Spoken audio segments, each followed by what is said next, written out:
cœur de l'océan Pacifique, Rangiroa, l'un des plus grands atolls de la planète, un site privilégié pour observer les requins. Dans la passe de Tiputa, qui crève l'anneau corallien, croise une horde sauvage. Sans doute la plus grande concentration de requins gris au monde, des super prédateurs, impressionnants, mais néanmoins fragiles. Les requins, victimes de la surpêche, sont partout en danger. Les autorités de la Polynésie française veulent protéger les requins, car ils sont le support d'une intense activité touristique et un élément clé dans l'équilibre des écosystèmes. Le gouvernement a donc fait appel à une équipe de scientifiques pour l'aider dans cette tâche.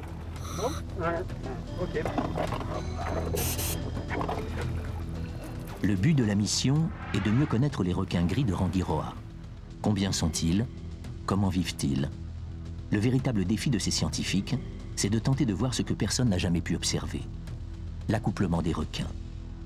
L'équipe va se lancer dans une aventure inédite et complexe afin d'élucider ce mystère et découvrir au fond des océans le 7e ciel des requins gris.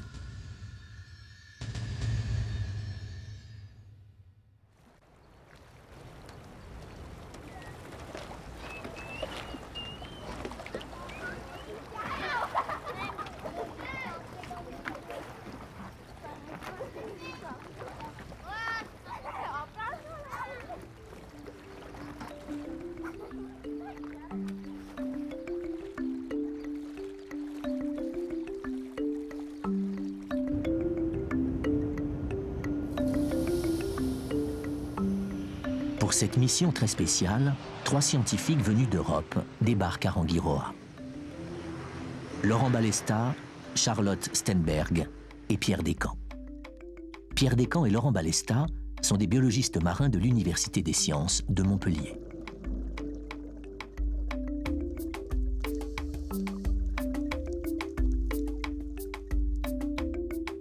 Leur métier, étudier et valoriser les richesses sous-marines. Pour localiser les requins et avoir une chance d'assister à une scène d'accouplement, Laurent et Pierre ont fait appel à Charlotte Stenberg, une scientifique suédoise spécialiste d'un système acoustique permettant le suivi des animaux 24 heures sur 24.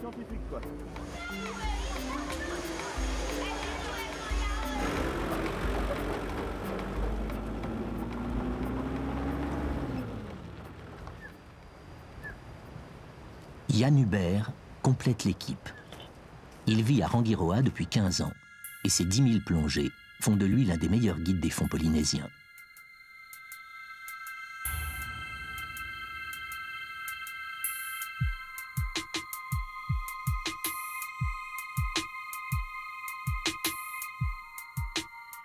Son univers, c'est la mer au quotidien. Et sa passion, faire des images sous l'eau. Yann rêve de percer le mystère des requins gris. Lui qui a tout vu est obsédé par cette énigme: comment se passe la reproduction? Cette envie, son expérience et sa parfaite connaissance des fonds de Rangiroa seront un précieux atout pour les scientifiques.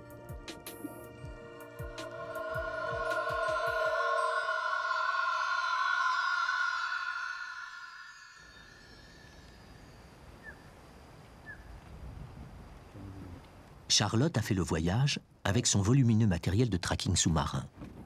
Une technologie ultramoderne qui permet de suivre les animaux à distance. Les scientifiques pourront ainsi garder le contact avec les requins 24 heures sur 24 sur leur écran d'ordinateur, sans avoir besoin de plonger. Il n'y a pas eu de dégâts pendant le transport? Non, non, ça me semble bon. Le matériel ne semble pas avoir souffert du voyage. La mission va pouvoir commencer.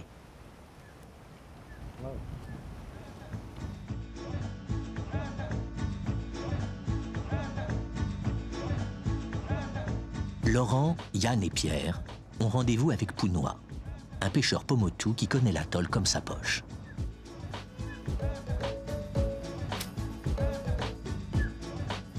Le savoir ancestral des gens d'ici les aidera peut-être dans leur quête d'informations sur l'accouplement des requins gris, les Reira, comme les appellent les Pomotu.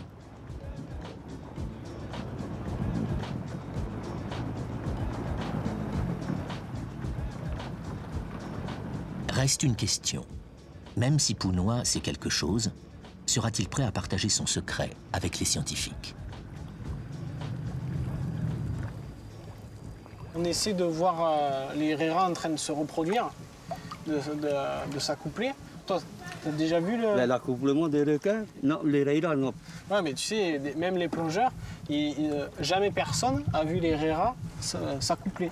Mais peut-être il ne faut pas l'accouplement là où on fait la plongée. Et ça, hein, on les dérange, peut-être ils vont éloigner. Ouais. Hein. Peut-être qu'on les dérange. Ouais. Peut-être on les dérange. Hein.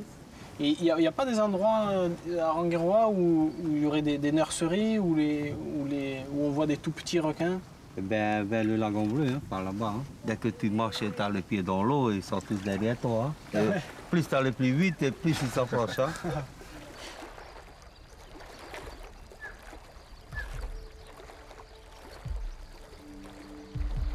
Je pense que tous les enfants des îles, surtout les atolls, c'est le milieu, hein, c'est l'eau, hein, c'est la mer. Ils plongent avec, ils nagent avec les poissons, aussi avec les requins. C'est comme si c'était un terrain de foot. Hein. C'est le milieu. Hein. Tu vois les enfants ici, et même à 4 ans, ils sont déjà dans l'eau, ils nageaient déjà. Hein.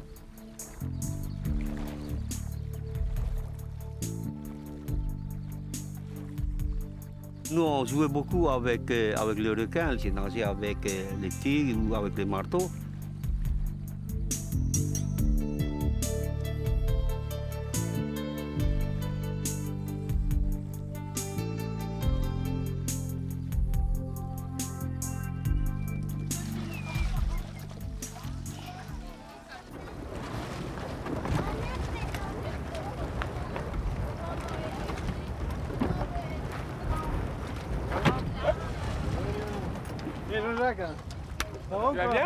Le compte à rebours a commencé. L'équipe dispose de 30 jours pour mener sa mission à terme. Percer les mystères de la reproduction des requins gris. La première étape consiste à repérer les lieux pour décider de la localisation des bouées récepteurs. Comme le dit souvent Yann, la passe de Tipouta fait partie des grandes expressions de la nature. Tout plongeur qui a fréquenté une fois ce lieu magique reste envoûté pour la vie. Ok, ben on y va.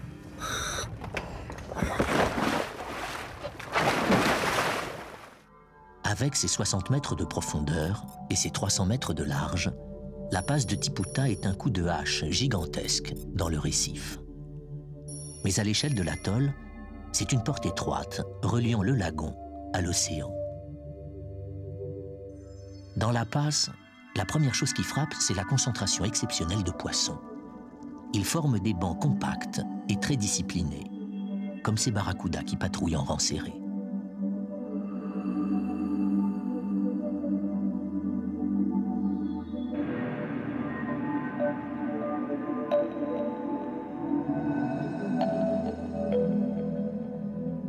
Inlassablement, ces milliers de carangues tournent en rond. Ce n'est pas une technique de chasse, ni une parade. C'est juste un immense dortoir en mouvement. Et cette étrange chorégraphie ne prendra fin qu'à la nuit tombée, quand elles se disperseront pour partir chasser. Ce qui rend les passes extrêmement peuplées, c'est la rencontre entre les eaux fraîches et bien oxygénées de l'océan et celles du lagon, bouillon de culture riche en matière organique. Ces caractéristiques complémentaires permettent une explosion de vie. Là, le plancton se développe, sans cesse renouvelé par le courant de la passe. Et cet énorme flux nourricier permet l'alimentation d'une densité exceptionnelle d'êtres vivants. La conséquence de ces conditions écologiques exceptionnelles, c'est que plusieurs centaines de requins gris se rassemblent à l'entrée de la passe. Dans cette zone stratégique à la confluence des courants, ces sentinelles sont à l'affût.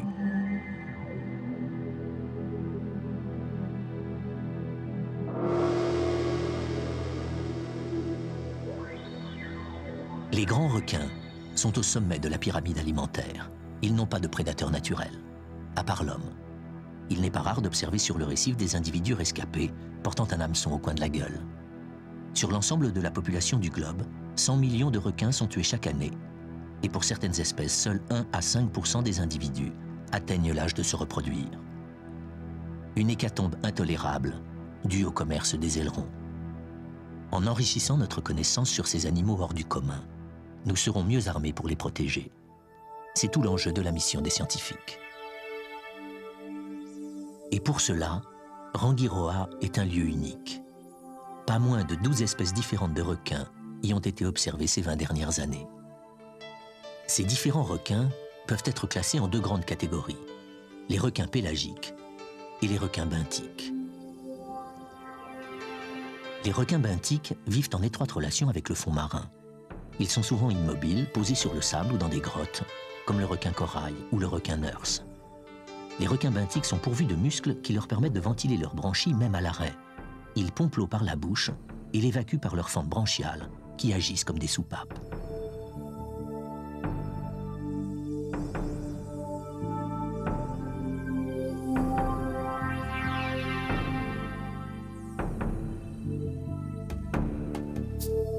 L'autre grande catégorie est celle des requins pélagiques, ceux qui vivent en pleine eau. Le requin à aileron blanc du récif, le requin gris ou bien encore le requin marteau sont des requins pélagiques.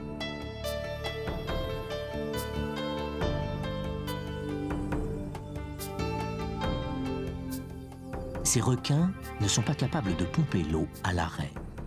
Ils sont donc obligés de nager en permanence afin d'utiliser leur déplacement pour envoyer vers l'arrière l'eau qui sera filtrée par les branchies. C'est donc dans une passe comme celle-ci, balayée par un fort courant, que les scientifiques font le pari d'observer un accouplement de requins gris.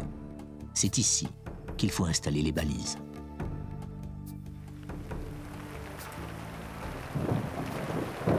Au moment où ils s'apprêtaient à débuter leurs observations, les intempéries interrompent les travaux des biologistes.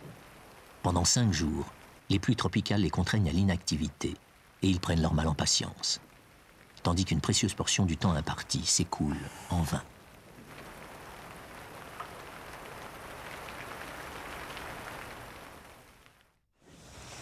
Au 9e jour, le soleil refait timidement son apparition. L'équipe peut commencer à préparer l'installation des balises de Charlotte. Une soixantaine de kilomètres sur environ 40 km de large, avec 2 passes. Seulement 2 petites entrées, 2 petites passes qui permettent les échanges d'eau avec le lagon. La passe d'Avatoru qui est sur le côté est, la passe de Tiputa qui est plutôt ouest. En période de reproduction, les requins sont sur le centre de la passe, alors qu'en période normale, ils sont plutôt sur l'extérieur, le tombant de passe. Ils forment ce qu'on appelle un mur. Pour garder le contact avec les requins en continu, les scientifiques utiliseront le système de tracking que Charlotte a apporté avec elle. Pour choisir l'emplacement des bouées récepteurs, Laurent va survoler la passe et vérifier qu'aucun relief sous-marin ne vienne empêcher la transmission des ultrasons entre les 3 balises. La ceinture bien sûr, et après tu t'installes bien, tu cales bien. Rangui de ULM Papa Fox 18, bonjour. Allez, on y va.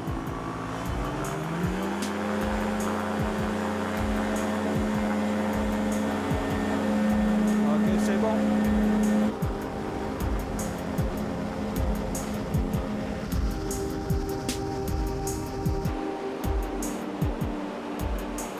Moi, ça me permet de mieux piger comment est fait le fond, surtout la topographie. Tu vois, on voit bien qu'il y a des reliefs quand même très importants au fond de la passe. Et ça, pour positionner nos balises, c'est assez important. Tous les grands sillons de corail que ça fait devant nous, là, ça, c'est des murs de corail qui font presque 10 mètres de hauteur sous la surface de l'eau. Et ça, c'est des obstacles aux ondes sonores. Si jamais on met des bouées entre 2 massifs comme ça, c'est sûr que ça passe pas. Donc déjà, ça, c'est une zone qu'il va falloir éliminer. Ah, là, c'est net. Très net, là. Et tous les surplombs que ça forme dessous, en fait. Ça va être un vrai casse-tête entre la puissance du courant et la topographie du fond. L'emplacement des bouées va être assez délicat.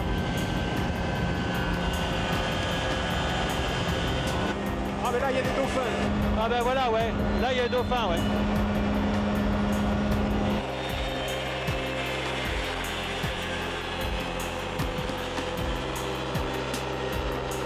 On les fera pas plus bas quand même, merde. Non, non, on va pas essayer, non.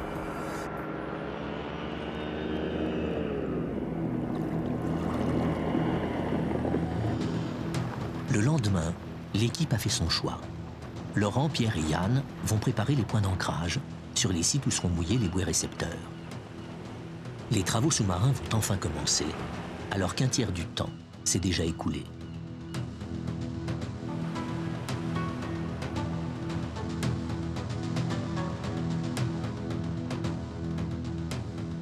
L'ancrage des bouées récepteurs se fait dans le calcaire inerte du récif.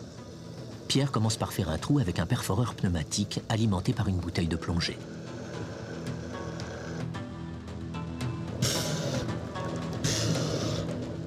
Ce vacarme inhabituel n'est pas sans conséquence sur le comportement des habitants du récif.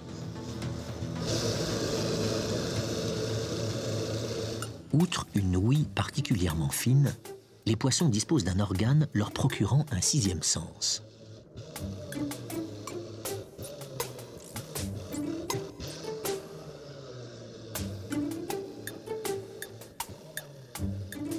Sur leurs flancs court un canal susceptible de détecter les moindres vibrations de l'eau.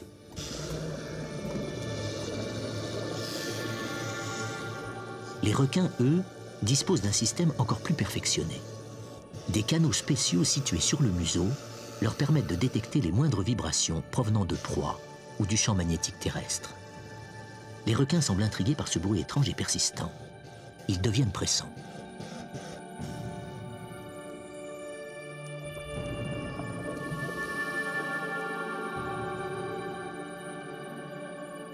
À côté des plongeurs, le baliste poursuit ses propres travaux, la construction de son nid.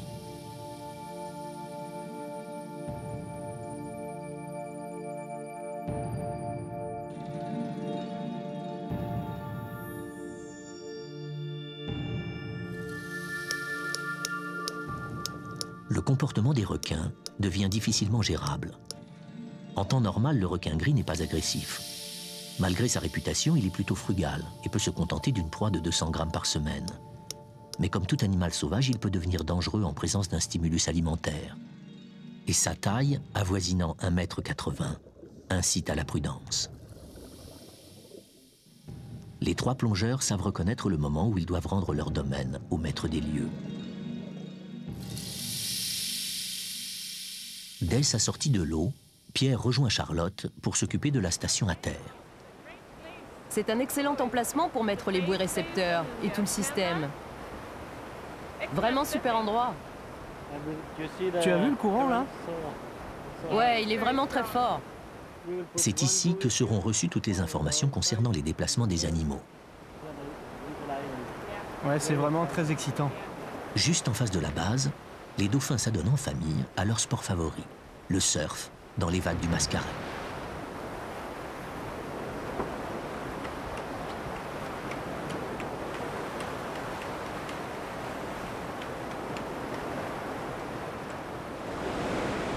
Au soir du 11e jour, un vent violent chargé d'embrun balaie l'atoll. Le climat tropical n'est pas toujours celui des cartes postales. L'équipe fait les frais de ses illusions.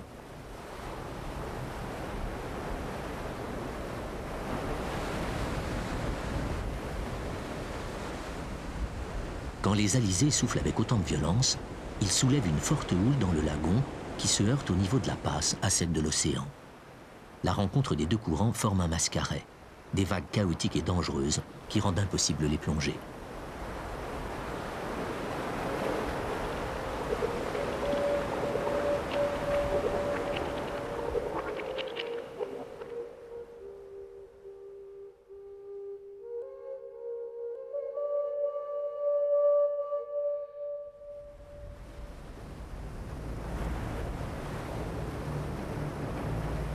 Le lendemain, le temps s'est encore aggravé, le vent souffle en tempête.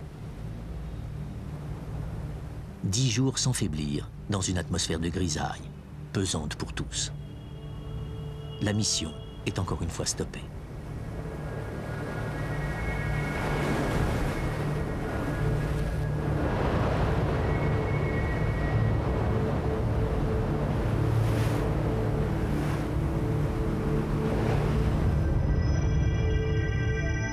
Même la tortue est malmenée par la forte houle.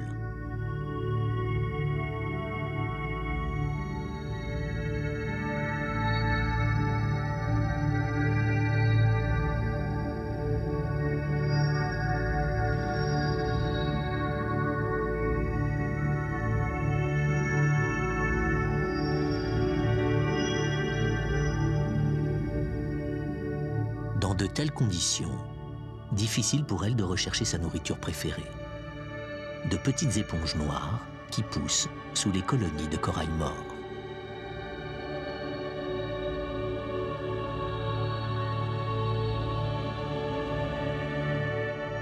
Autour d'elle, un cortège de petits poissons profite de son travail pour se nourrir des petits invertébrés délogés de leur cachette.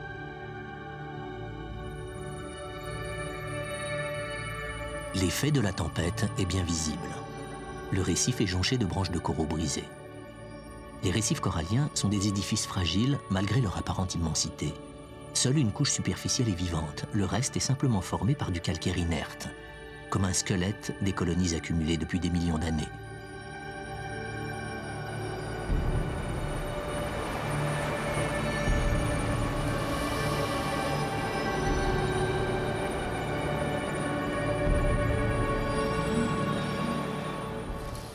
Au 18e jour, inquiète du temps perdu, l'équipe décide de braver le mauvais temps persistant pour poursuivre l'installation du système de tracking. Laurent va placer la première bouée récepteur qui abrite un lourd système électronique de plus de 50 kg. Le but est de créer un triangle entre les 3 bouées récepteurs, dans lequel seront détectés les déplacements des requins munis d'émetteurs. Il doit redoubler de vigilance car la première bouée se situe côté océan, à l'endroit où la houle du large se fracasse sur le récif.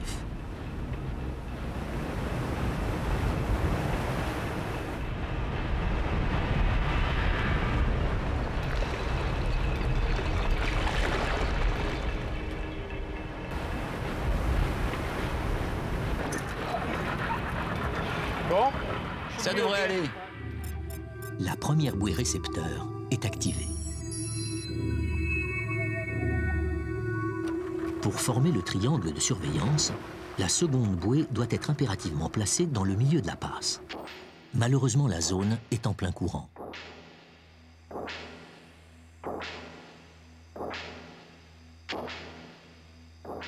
Les priacantes gros yeux sont d'excellents indicateurs de la force du courant. Gris durant les périodes de calme, ils deviennent rouges vifs lorsque le courant est violent. Avec un courant de plus de 3 mètres secondes, fixer les bouées récepteurs devient un exploit tant sportif que scientifique.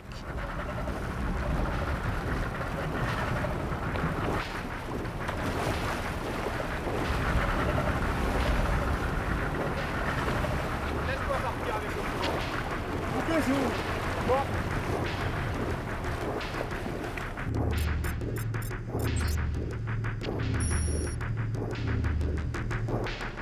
Par contre, l'installation de la 3e bouée, côté lagon, est une formalité. Après une journée d'efforts, les 3 bouées récepteurs sont en place. C'est fini. Les 3 bouées sont dans l'eau. On peut commencer et voir ce qui se passe. L'ordinateur central envoie un signal radio à chaque balise. Tu as reçu un signal? Attends, je vais voir, je vais essayer. Ça a l'air bon. J'envoie un signal à l'une des bouées. Les systèmes électroniques des bouées récepteurs sont activés et renvoient à leurs positions respectives. Tout semble fonctionner normalement. Reste la dernière tâche à accomplir, la plus périlleuse. Fixer les émetteurs sur les requins. Laurent est en train de les préparer. Concentrés d'électronique, ils peuvent résister à des pressions élevées et pourront livrer le secret des déplacements des requins 24 heures sur 24. Je viens de finir le pinger, hein, ce qu'on va essayer de placer sur le requin. Donc, bon, ça vient venir se visser au bout du harpon, d'accord? Et là, tu as la pointe en inox qui est détachable. Je vais tirer dans l'aileron dorsal, dans la nageoire dorsale. C'est censé la traverser. Et ensuite se détacher, rester embuté derrière. Là, l'élastique saute et l'émetteur et le requin part avec ça sur la nageoire.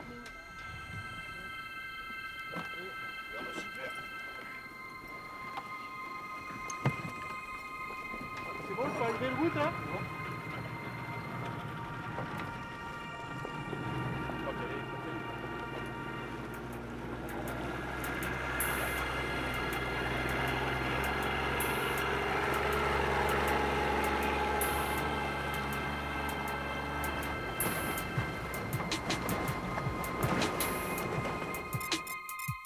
Pour rejoindre le mur de requins, Laurent et Yann sont largués en pleine mer, à l'extérieur de la passe.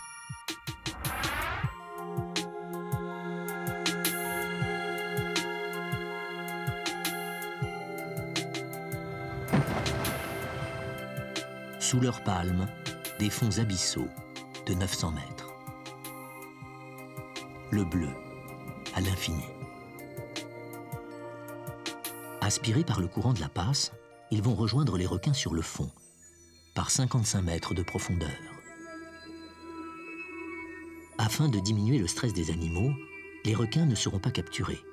La fixation des émetteurs s'effectue en plongée, à l'aide d'un fusil harpon spécialement conçu pour cet usage. La peau des requins est dépourvue d'écailles. Elle est recouverte de dents épidermiques qui contiennent un émail très dur. Grossi 100 fois, ces denticules ressemblent à une cotte de maille. Une anatomie qui confère à la peau des requins une résistance exceptionnelle.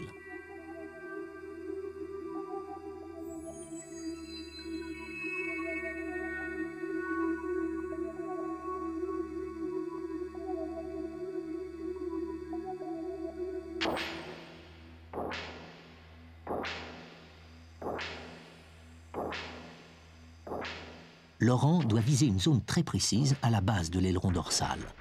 Plus haut sur l'aileron, la pointe ne pourrait pas pénétrer.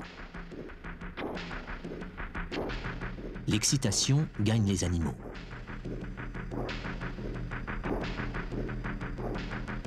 La petite taille de l'aileron, le mouvement perpétuel des requins et le courant rendent la tâche difficile. Et Laurent doit garder toute sa concentration pour ajuster son tir.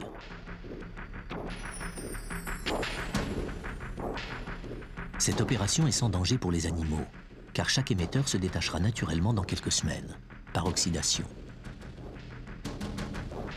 Malgré leur profusion, il faudra 3 jours à Laurent pour équiper 3 requins d'émetteurs. Le système de tracking est enfin prêt à fonctionner. Désormais, les déplacements des requins devraient apparaître sur les écrans de Pierre et Charlotte. Les scientifiques vont être à même de commencer leurs observations.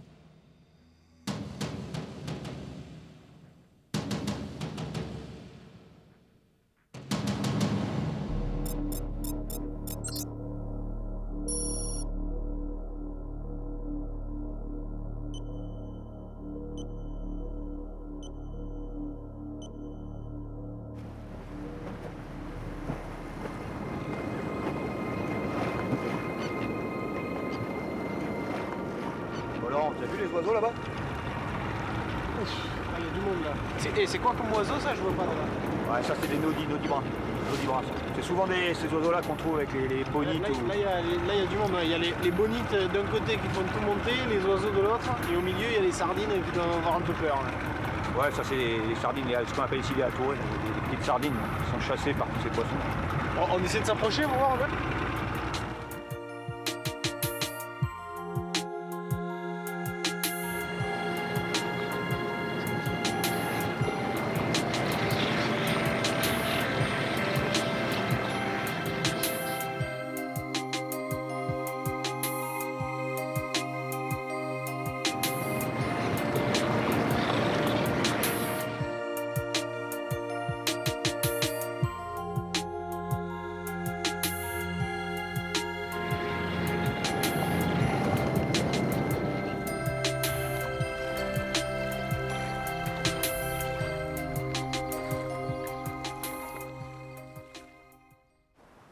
Le lendemain, pas le moindre signal. Tu ne reçois vraiment aucun signal? Non, j'ai rien du tout. Je comprends pas ce qui se passe. Je sais pas ce qu'on peut faire parce que... Bon, on a un gros souci ici, on reçoit pas de signal des 3 bouées. Il ne reste plus que 9 jours de mission et la malchance semble s'acharner sur eux. Tout le matériel doit être rigoureusement vérifié. J'ai déjà posé les pingers, donc normalement vous devez recevoir des échos, parce que là il vient de balancer 2 sur des requins. Il semble que ce soit la vitesse du courant qui perturbe la transmission des ondes sonores. Même les bouées récepteurs sont démontés, vérifiés, déplacés.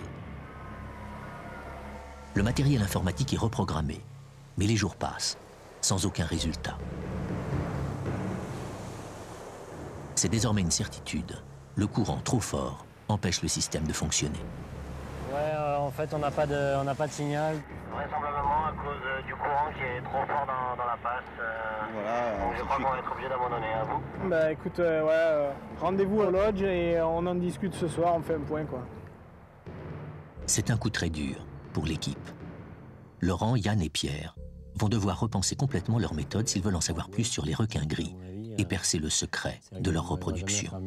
On est quand même monté à 3 nœuds de courant là, ces jours-ci, hein, c'est fort. Hein. On ne peut pas passer sur d'autres solutions. Il faut les plonger quoi. Après tout, si on multiplie le nombre de plongées chaque jour, toi tu connais très bien la passe, moi j'ai le recycleur, ça peut me permettre de faire des observations. Hein. Ça va être plus difficile sans les balises, mais c'est pas impossible. Donc... Pas impossible. Le matériel de tracking est resté muet et la mission de Charlotte s'arrête ici, car d'autres travaux l'attendent en Europe. Elle quitte l'atoll à regret, sans réaliser son rêve. Laurent, Yann et Pierre sont très déçus, mais ils n'ont pas dit leur dernier mot. Ils vont multiplier les plongées et tout miser sur l'observation directe.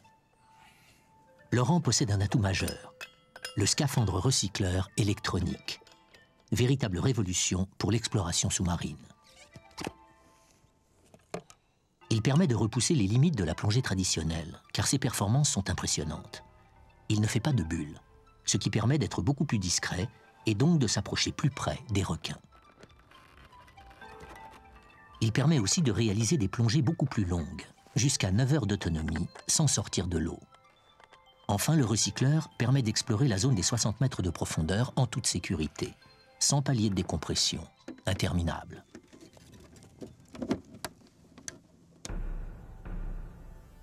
Plonger plus profond, plus longtemps et plus discrètement. Autant d'avantages qui permettront de mieux observer le comportement des requins gris et peut-être de percer le mystère de leur reproduction. Laurent multiplie les plongées et procède au dénombrement des requins.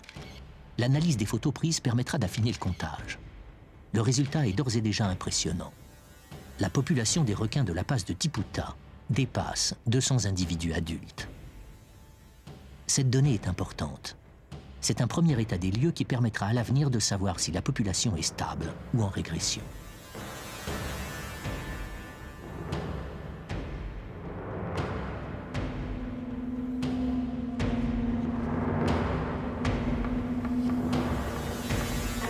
Mais le danger, souvent, n'est pas là où on l'attend.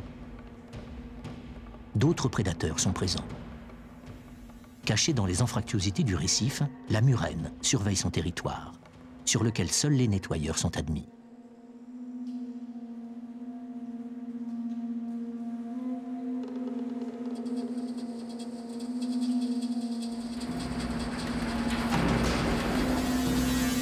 En un éclair, c'est l'accident.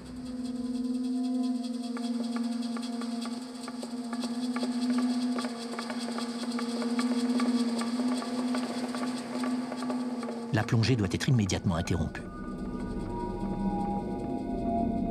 Et j'ai pas fait gaffe dans le courant, tu vois, donc je me tenais, putain, d'un coup j'ai senti comme un étau sur le doigt. Et forcément, j'ai fait gaffe un peu comme ça au premier coup où je posais ma main, mais j'ai pas dû bien assez regarder. Pendant que je comptais les requins, là, sur un tour d'horizon, j'en ai compté 70. Ouais. Mais dès que ça commence sur un seul tour d'horizon. Hein. Et à 70, j'ai senti comme un étau. Et c'était... Murène. Ben ouais, c'était la murène. Ouais, mais dès que ça commence à barder avec les requins, on perd un peu le contact avec ce qui se passe autour, et c'est là qu'arrivent les accidents. Quoi. Ben, je vais te dire, au fond, quand ça saignait comme ça, les requins continuaient à tourner, tu vois. Mais les seuls qui venaient vraiment sur ma main, c'était les ludjans rouges. Tu sais, les gros ludjans. Les gros ludjans qui ont des grosses canines, là. Attends, eux, c'était l'enfer.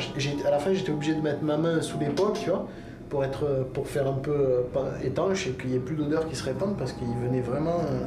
Ah bah eux, ils sont omnivores, ils mangent tout ce qui bouge. Tout ce qui a une odeur. C'est vraiment les requins qui m'ont inquiété en dernier. Les requins sont beaucoup plus sélectifs qu'on pense, hein, les poissons et c'est tout. Le sang humain leur fait aucun effet. 14 donc. 14 points. 14 points. La convalescence de Laurent sera de courte durée, car le temps presse. Nous sommes au 25e jour et dans moins d'une semaine, la mission s'achève. Pour comprendre les déplacements des requins et trouver peut-être le lieu secret de leurs ébats, les scientifiques procèdent à l'exploration méthodique de la multitude de failles, grottes et canyons qui tapissent le fond de la passe de Tiputa. leur connaissance des habitudes des requins s'affine.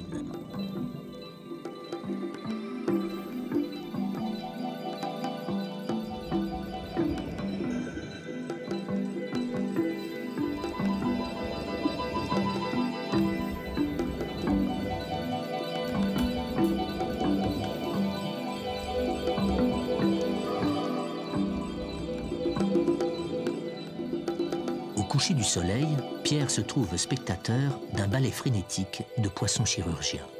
Regroupés par milliers sur le fond, ils forment de petits groupes constitués d'une femelle et de plusieurs mâles.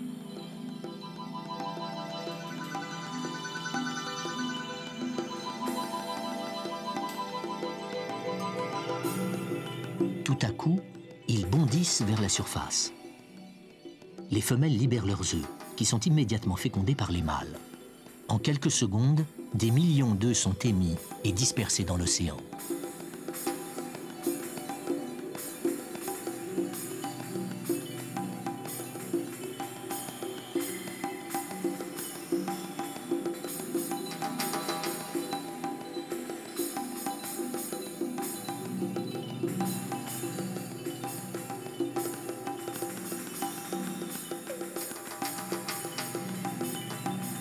Dans quelques semaines, les larves reviendront vers l'atoll de leurs parents, où iront conquérir de nouveaux récifs.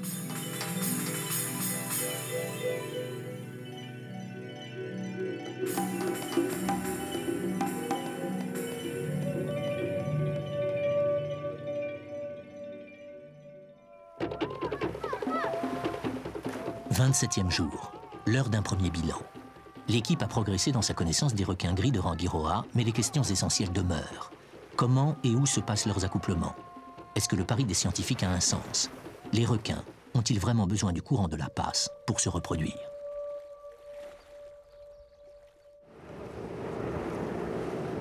L'équipe ne désespère pas de faire de nouvelles découvertes et les plongées se succèdent. Elles se font toujours dans la passe, mais ici, chaque immersion réserve son lot de surprises. En 3 semaines de plongée, l'équipe a rencontré la plupart des animaux marins les plus majestueux de la planète.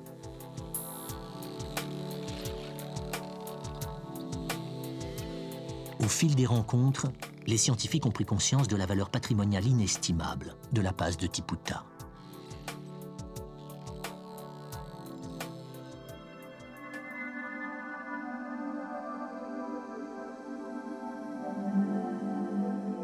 L'équipe reste concentrée sur son objectif et tente de collecter tous les indices qui pourraient leur apporter de près ou de loin des informations sur la vie des requins.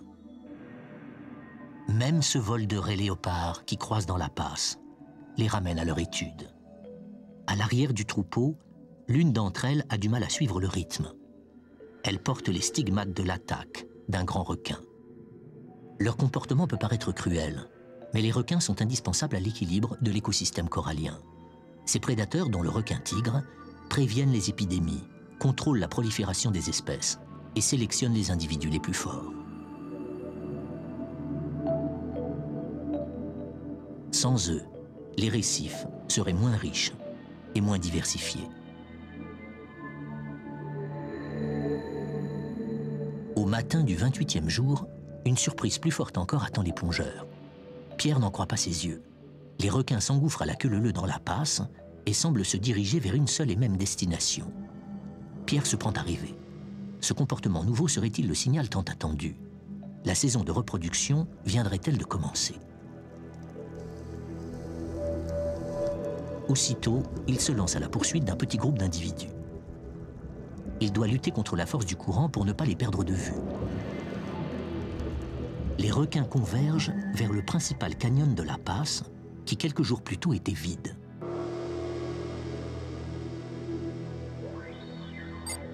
À l'intérieur du canyon, les requins sont protégés du courant de la passe qui circule au-dessus d'eux. Perpendiculaires à l'axe de la passe, ces canyons constituent un refuge idéal. Pierre observe des individus très proches les uns des autres. Pour le scientifique, il pourrait s'agir de parades amoureuses. Il comprend alors que le canyon est providentiel. Ce n'est qu'ici, à l'abri du courant, que les couples peuvent se former. Fasciné par les rondes nuptiales des squales, Pierre s'efforce de se maintenir dans le canyon et de prolonger ses observations, car ces balais amoureux sont exceptionnels. Yann ne s'arrête pas dans le canyon, car son attention est attirée par la présence inhabituelle d'un requin-marteau. Ces grands prédateurs sont un peu les charognards du lagon. Si celui-ci rôde, c'est qu'il doit y avoir près d'ici une proie facile. Peut-être des requins gris en train de s'accoupler. Quelque chose d'inhabituel se prépare. Et Yann, pour qui la passe n'a plus de secret, l'a bien compris. Tous ses sens sont en alerte. Il déclenche sa caméra dans le courant qui ne cesse de s'accélérer.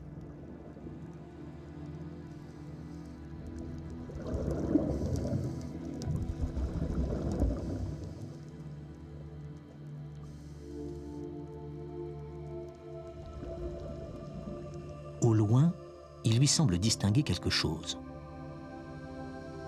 Deux requins s'agitent d'une manière étrange. Il n'en croit pas ses yeux. 15 ans qu'il en rêvait. C'est un accouplement. Yann arrive au moment clé, quand le mâle libère sa semence qui déborde du sexe de la femelle.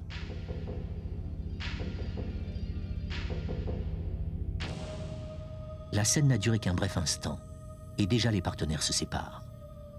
Pour Yann, ces quelques secondes récompensent des années de plongée et d'observation patiente.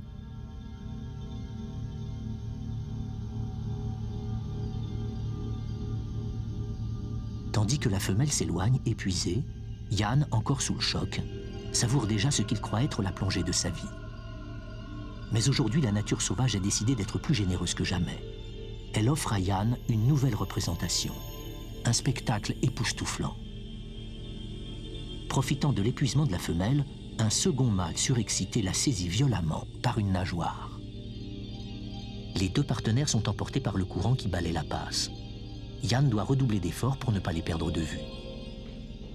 Deux autres individus les suivent, guettant la moindre défaillance du mâle dominant qui ne parvient pas à pénétrer la femelle.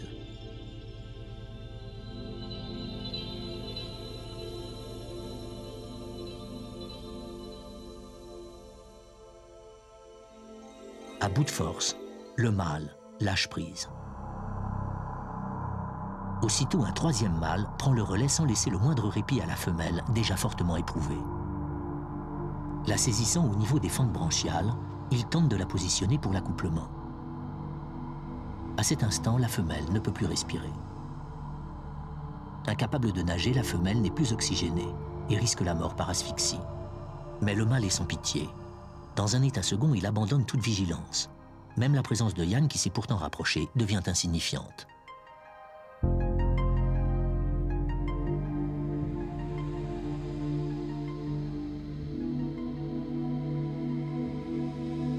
D'une violente contorsion, le mâle s'arc-boute et pénètre la femelle.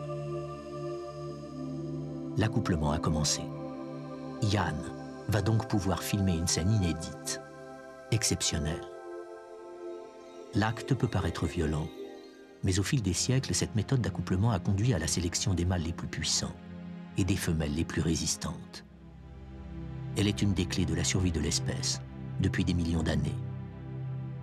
Au fil des générations, les femelles sont durement sélectionnées. Pour supporter les morsures, la peau de la femelle est 2 fois plus épaisse que celle du mâle. Les blessures qu'elle porte sur tout le corps sont sans gravité et ont pour fonction de déclencher son ovulation.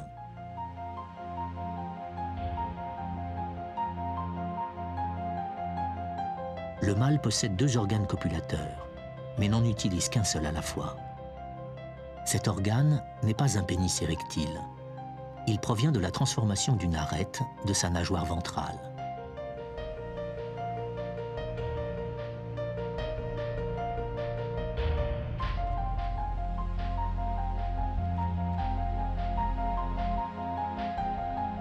L'accouplement dure déjà depuis 5 minutes.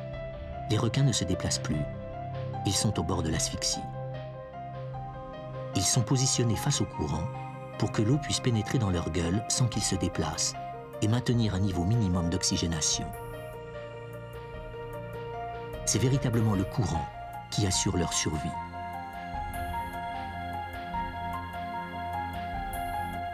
Et c'est pourquoi le mâle lutte pour rester face au courant.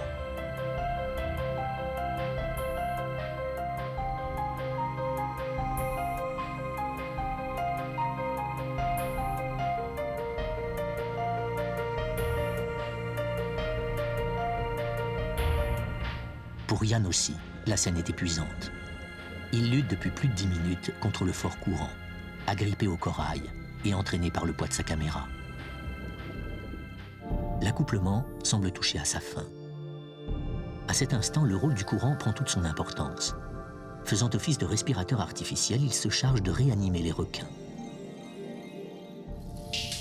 Dans une brusque secousse, le mâle libère enfin la femelle de son emprise. Lacérée par les morsures des mâles, la femelle revient peu à peu à elle et repart, haletante, ballottée par le courant. Yann aussi est à bout de force. Mais malgré la fatigue, c'est un homme heureux. Il est le premier au monde à avoir vu et filmé l'accouplement des requins gris. Il sait maintenant que leur 7e ciel n'a rien d'un paradis. Là, ça a commencé à chauffer. J'ai pris mes marques. Là. Ah, ils n'en ont plus rien à faire que tu sois là ou que tu sois pas là. Ils sont complètement... comment dire, oh là là là. c'est une transe. Ouais, on croirait que ces animaux sont en transe. Ouais, bah, tout à fait, c'est ça. Hein. Et là, on voit bien la différence avec les requins benthiques, comme les requins nourrices. Là, on voit bien que les fentes branchiales ne battent pas. Ouais. Là, ils sont face au courant, ils se mettent face au courant pour pouvoir respirer. C'est ça qui leur permet de s'oxygéner, sinon ils s'étouffent. Et ben, t'as vu ça? Là, on voit bien, il n'utilise qu'un seul ptérygopode, un seul de ses pseudo-pénis. Et on voit bien qu'il est bien accroché dans le cloaque de la femelle. Il a une sorte de petits ardillons. Ah oui, pour que... Ouais, pour s'ancrer vraiment dans le cloaque. Ouais, pour que... Bah là, elle est bloquée. Hein. Pour que ça ne ressorte pas, quoi. Attends, mais le plus étonnant, c'est cette crête, là, le long du ventre. Là. Ouais, ça, c'est bizarre. Ça prend naissance quasiment entre les nageoires. Ouais. C'est bizarre. Ça vient jusqu'à la hauteur du... Sûrement un tendon qui sert à l'érection, quelque chose comme ça. Ah oui. En fait, le plus gros risque pour les femelles, c'est l'asphyxie. Et le deuxième plus gros risque pour tous les requins, c'est les gros prédateurs, style requin marteau, etc., qui doivent être attirés par toutes les émissions qu'il lâche dans l'eau. Oui, c'est sûr. Quelque part, il y a une impression de, comment dire, d'indiscrétion. Tu vois quelque chose que tu ne devrais pas voir, en fait. C'était assez extraordinaire parce que, aussi bien à cette période-là dans le groupe, c'est assez coordonné, etc., autant là, c'était vraiment que de l'énergie dans l'eau avec des animaux qui étaient hallucinés. Enfin, moi, je les avais jamais vus comme ça. L'énergie dans l'eau était vraiment palpable. Bah, c'est sûr que là, tu as une décharge d'adrénaline. C'est clair que c'est un grand moment, c'est un très grand moment de plongée. C'est un cadeau, on va dire. Malgré l'échec des balises, La Passe a donc livré l'un de ses plus grands secrets. À la lumière des résultats de l'étude, une évidence s'impose. Cet endroit est un monument de la nature sauvage. Les recommandations des scientifiques au gouvernement polynésien iront dans ce sens. La Passe de Tiputa mérite d'être classée patrimoine mondial de l'humanité. L'équipe consacre sa dernière journée à explorer le lagon bleu, situé à 1 heure de bateau rapide de La Passe. Laurent et Pierre, éternels curieux, ne peuvent s'empêcher de penser déjà à leur prochain défi scientifique. D'après ce que leur a raconté Pounois, le pêcheur Pomotou, ce recoin féerique du lagon est une nurserie pour les bébés requins. Dans ce havre de paix ceinturé par un récif peu profond, les bébés sont protégés de leurs prédateurs, trop gros pour pénétrer le récif.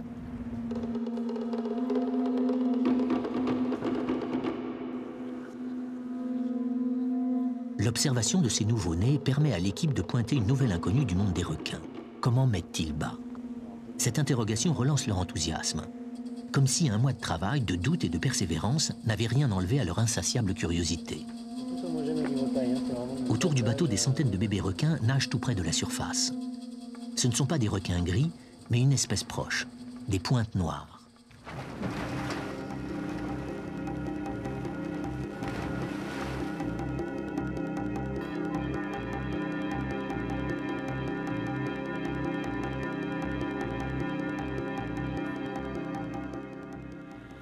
Émus par ce spectacle, Yann, Laurent et Pierre peuvent enfin faire le bilan de leur mission. Ils ont précisé les effectifs et décrit les cycles de vie des requins gris.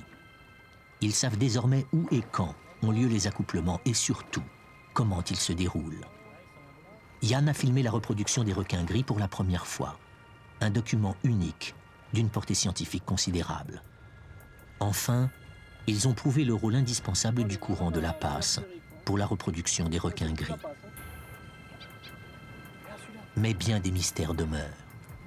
Les femelles requins pointe noire, elles font que 3 à 5 petits et de 30 à 55 cm à la naissance. Donc là, on est en plein vraiment dans la nurserie, quoi. Et apparemment, les pointes noires, ils sont vivipares. C'est-à-dire que les femelles ont un placenta avec un cordon ombilical, enfin comme chez les mammifères finalement. Évidemment, il n'y a pas d'allaitement après, mais bon, on ne va pas l'embêter longtemps. Combien il mesure? 50 cm maximum. Ça se trouve, c'est un requin qui est né hier, avant-hier, il y a une semaine. N'empêche que là, on a un requin qui vient de naître, si ça se trouve. Bon, on le lâche. Lâche-le avant que sa maman arrive. Et rendez-vous l'année prochaine pour lui aussi. Ouais, rendez-vous le petit requin l'année prochaine. Et longue vie. L'équipe se pose de nouvelles questions. Où se trouvent les bébés requins gris? Où, quand et comment se passent les mises bas? Pourquoi n'ont-elles jamais été observées? Une nouvelle quête se dessine. Après l'accouplement, percer les secrets de la naissance des requins. Réussiront-ils à relever ce nouveau défi? Le chemin vers une meilleure connaissance des requins est encore long. Et pourtant, le temps presse. Aujourd'hui, dans le monde, 3 requins sont tués à chaque seconde.